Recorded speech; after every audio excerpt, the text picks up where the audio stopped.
Chapter 38 Diamond Tomb. When Eragon woke, his eyes were gritty, his body stiff. The cave was empty except for the horses, the litter was gone, no sign of Brom remained. He walked to the entrance and sat on the pitted sandstone. So the witch Angela was correct. There was a death in my future, he thought, staring bleakly at the land. The topaz sun brought a desert heat to the early morning. A tear slid down his listless face and evaporated in the sunlight, leaving a salty crust on his skin. He closed his eyes and absorbed the warmth, emptying his mind. With a fingernail, he aimlessly scratched the sandstone. When he looked, he saw that he had written, "Why me?" He was still there when Murtagh climbed up to the cave, carrying a pair of rabbits. Without a word, he seated himself by Eragon. "How are you?" he asked. "Very ill." Murtagh considered him thoughtfully. "Will you recover?" Eragon shrugged. After a few minutes of reflection, Murtagh said, "I dislike asking this at such a time, but I must know. Is your Brom the Brom? The one who helped steal a dragon egg from the king, chased it across the Empire, and killed Morzan in a duel? I heard you say his name, and I read the inscription you put on his grave, but I must know for certain. Was that he?" "It was," said Eragon softly. A troubled expression settled on Murtagh's face. "How do you know all of that? You talk about things that are a secret to most, and you were trailing the Razak right when we needed help. Are you one of the Varden?" Murtagh's eyes became inscrutable orbs. "I'm running away, like you." There was a restrained sorrow in his words. "I do not belong to either the Varden or the Empire, nor do I owe allegiance to any man but myself. As for my rescuing you, I will admit that I've heard whispered tales of a new rider, and reasoned that by following the Razak I might discover if they were true." "I thought you wanted to kill the Razak," said Eragon. Murtagh smiled grimly. "I do, but if I had, I never would have met you." "But Brom would still be alive." "I wish he were here. He would know whether to trust Murtagh." Eragon remembered how Brom had sensed Trevor's intentions in Darrett and wondered if he could do the same with Murtagh. He reached for Murtagh's consciousness, but his probe abruptly ran into an iron-hard wall, which he tried to circumvent. Murtagh's entire mind was fortified. How did he learn to do that? Brom said that few people, if any, could keep others out of their mind without training. So who is Murtagh to have this ability? Pensive and lonely, Eragon asked, "Where is Saphira?" "I don't know," said Murtagh. "She followed me for a time when I went hunting, then flew off on her own. I haven't seen her since before noon."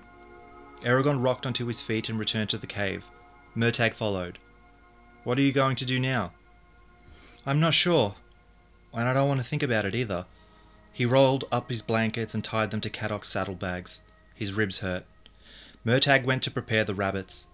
As Eragon shifted things in his bags, he uncovered Zarok. The red sheath glinted brightly. He took out the sword, weighed it in his hands. He had never carried Zarok, nor used it in combat, except when he and Brom had sparred, because he had not wanted people to see it. That concerned Eragon no more. The Razak had seemed surprised and frightened by the sword. That was more than enough reason for him to wear it. With a shudder, he pulled off his bow and belted on Zarok. "From this moment on, I'll live by the sword. Let the whole world see what I am. I have no fear. I am a rider now, fully and completely." He sorted through Brom's bags but found only clothes, a few odd items, and a small pouch of coins. Eragon took the map of Allegatia and put the bags away, then crouched by the fire. Murtagh's eyes narrowed as he looked up from the rabbit he was skinning. "That sword, may I see it?" he asked, wiping his hands. Eragon hesitated, reluctant to relinquish the weapon for even a moment, then nodded. Murtagh examined the symbol on the blade intently. His face darkened. "Where did you get this?" "Brom gave it to me." "Why?" Murtagh shoved the sword back and crossed his arms angrily. He was breathing hard. "That sword," he said with emotion, "was once as well known as its owner. The last rider to carry it was Morzan, a brutal, savage man. I thought you were a foe of the Empire, yet here I find you bearing one of the Forsworn's bloody swords." Eragon stared at Zarok with shock. He realised that Brom must have taken it from Morzan after they fought in Gilead. "Brom never told me where it came from," he said truthfully. "I had no idea it was Morzan's." "He never told you?" asked Murtagh, a note of disbelief in his voice. Eragon shook his head. "Well, that's strange. I can think of no reason for him to have concealed it." "Neither can I. But then, he kept many secrets," said Eragon. It felt unsettling to hold the sword of the man who had betrayed the riders to Galbatorix. This blade probably killed many riders in its time. he thought with revulsion.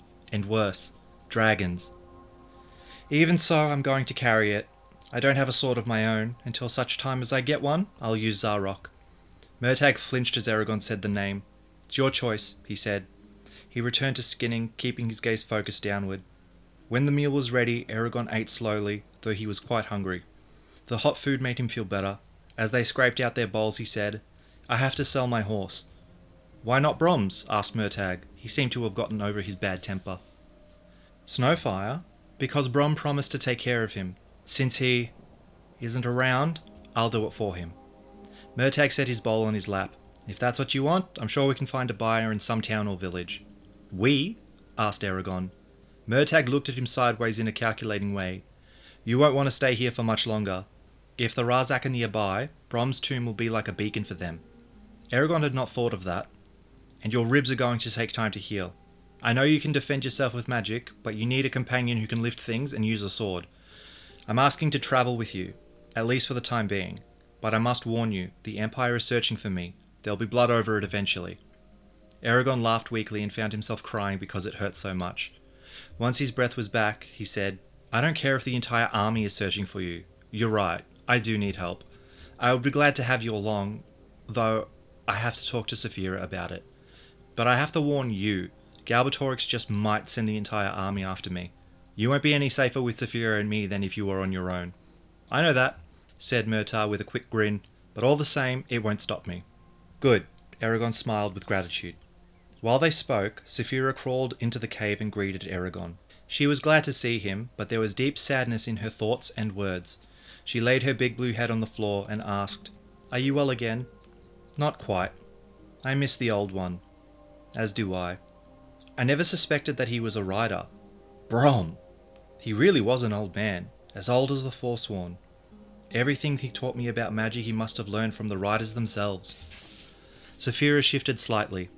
I knew what he was at the moment he touched me at your farm. And you didn't tell me? Why? He asked me not to, she said simply. Eragon decided not to make an issue of it. Saphira never meant to hurt him. Brom kept more than that a secret, he told her, then explained about Zarok and Murtagh's reaction to it. I understand now why Brom didn't explain Zarok's origins when he gave it to me. If he had, I probably would have run away from him at the first opportunity. You would do well to rid yourself of that sword, she said with distaste. I know it's a peerless weapon, but you would be better off with a normal blade rather than Morzan's butchery tool. Perhaps. Saphira, where does our path go from here? Murtagh offered to come with us. I don't know his past, but he seems honest enough. Should we go to the Varden now? Only I don't know how to find them. Brom never told us. He told me, said Saphira. Eragon grew angry. Why did he trust you but not me with all this knowledge? Her scales rustled over the dry rock as she stood above him, eyes profound. After we left Tiam and were attacked by the Urgals, he told me many things, some of which I will not speak of unless necessary.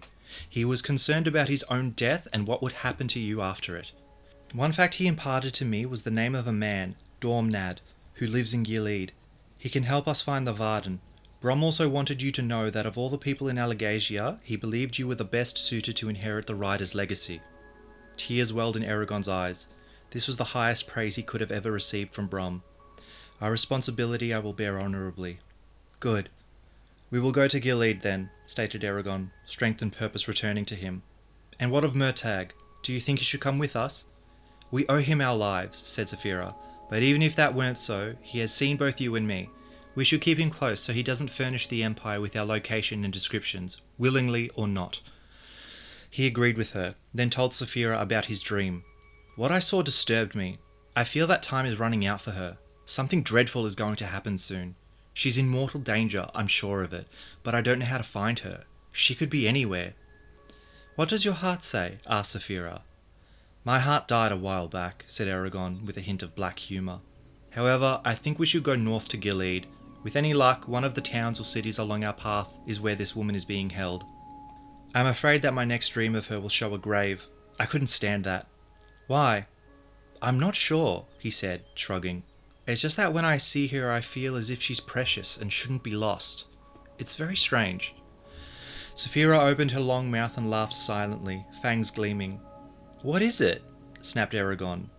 She shook her head and quietly patted away. Eragon grumbled to himself, then told Murtagh what they had decided. Murtagh said, "If you find this Dormnad and then continue on to the Varden, I will leave you. Encountering the Varden would be as dangerous for me as walking unarmed into Urubain with a fanfare of trumpets to announce my arrival." "We won't have to part any time soon," said Eragon. "It's a long way to Gilead." His voice cracked slightly and he squinted at the sun to distract himself. "We should leave before the day grows any older." "Are you strong enough to travel?" asked Murtagh, frowning. "I have to do something or I'll go crazy," said Eragon brusquely. "Sparring, practicing magic, or sitting around twiddling my thumbs aren't good options right now, so I choose to ride." They doused the fire, packed, and led the horses out of the cave. Eragon handed Cadoc's and Snowfire's reins to Murtagh, saying, "Go on, I'll be right down." Murtagh began the slow descent from the cave. Eragon struggled up the sandstone, resting when his side made it impossible to breathe. When he reached the top, he found Saphira already there. They stood together before Brom's grave and paid their last respects. "I can't believe he's gone. Forever." As Eragon turned to depart, Saphira snaked out her long neck to touch the tomb with the tip of her nose. Her sides vibrated as a low humming filled the air. The sandstone around her nose shimmered like a gilded dew, turning clear with dancing silver highlights. Eragon watched in wonder as tendrils of white diamond twisted over the tomb's surface in a web of priceless filigree. Sparkling shadows were cast on the ground, reflecting splashes of brilliant colours that shifted dazzlingly as the sandstone continued to change. With a satisfied snort, Saphira stepped back and examined her handiwork. The sculpted sandstone mausoleum of moments before had transformed into a sparkling gemstone vault, under which Brom's untouched face was visible. Eragon gazed with yearning at the old man, who seemed to be only sleeping. "What did you do?" he asked Saphira with awe. "I gave him the only gift I could. Now time will not ravage him. He can rest in peace for eternity." "Thank you." Eragon put a hand on her side, and they left together.